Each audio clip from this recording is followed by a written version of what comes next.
Hapur SP अभिषेक वर्मा से रंगदारी मांगने वाले बदमाश को पुलिस ने गिरफ्तार कर लिया है। पुलिस कस्टडी में आते ही वो माफी मांगने लगा और फूट फूट कर रोने लगा। फिलहाल पुलिस उससे पूछताछ में जुटी है। हापुड़ एसपी अभिषेक वर्मा से रंगदारी मांगने वाले बदमाश को पुलिस ने गिरफ्तार कर लिया है। पुलिस कस्टडी में आते ही वो माफी मांगने लगा और फूट फूट कर रोने लगा। फिलहाल पुलिस उससे पूछताछ में जुटी है।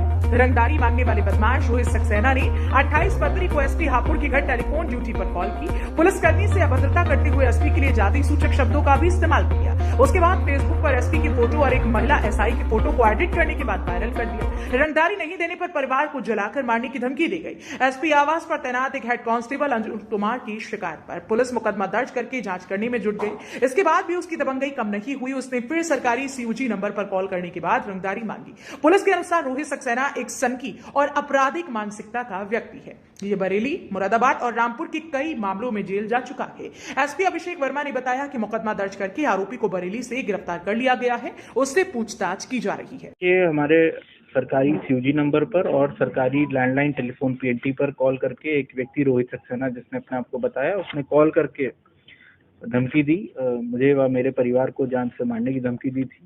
साथ में ये बोला था कि यदि आप पैसे नहीं देंगे तो आपको मार दिया जाएगा, आपकी फेसबुक में फेक प्रोफाइल बनाई जाएगी, ये कर दिया जाएगा।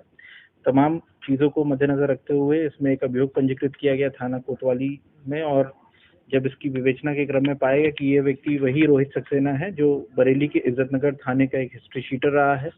इसके ऊपर रेप के, इसके ऊपर आईटी एक्ट के, फिरौती मांगने के ऐसे पूर्व में भी आपराधिक इतिहास दर्ज है और बरेली के इज्जतनगर थाने का हिस्ट्री शीटर है।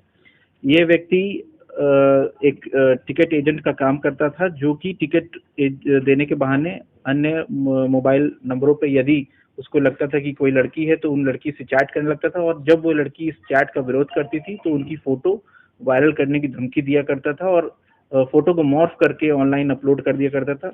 ऐसी कुछ इसने बरेली में इसने घटनाएं कारित करी थी, जिसको दृष्टिगत रखते हुए वहाँ पे अभियोग पंजीकृत किए गए थे और मेरे कार्यकाल के दौरान भी इसके ऊपर वहाँ पे कार्रवाई की गई थी। उसी से क्षुब्ध होकर के इसने इस तरीके की घटना को अंजाम दिया, कारित किया और इस तरीके की धमकी दी।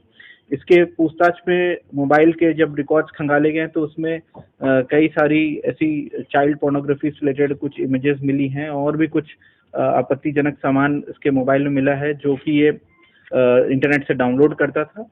और जो भी पुलिसकर्मी इसके खिलाफ कार्रवाई करता था उसकी इसने फेसबुक में या इंस्टाग्राम पे फेक फेसबुक प्रोफाइल बना करके उनके खिलाफ अंडमन चीजें लिखा करता था। जैसे कि पूर्व में आप दिल्ली में रहे थे, तो आपने जेल भेजा तो उसमें और भी पुलिस टीम के अधिकारी रहे होंगे, क्या उन अधिकारियों को सर्विस में फोन किया है? देखिए, इसने जो मुरादाबाद की पुलिस टीम रही है उन्होंने भी इनको अरेस्ट किया था। उनके खिलाफ भी इसने अशोभनीय भाषा का प्रयोग किया और फेसबुक में एक पेज बनाया हुआ है। कुछ और सब इंस्पेक्टर्स और इंस्पेक्टर हैं जिनके खिलाफ इन्होंने इस तरीके से ऑनलाइन फेसबुक में अलग अलग पेजेस बनाए हैं जिसमें अशोभनीय टिप्पणी लिखी है उनके लिए। इन सभी को मद्देनजर रखते हुए इनका जो आपराधिक इतिहास है उसको देखते हुए यही प्रतीत हो रहा है कि ये इस तरीके की घटना करने के आदी हैं, आदतन हैं और इस तरीके की घटना कारित करते रहते हैं।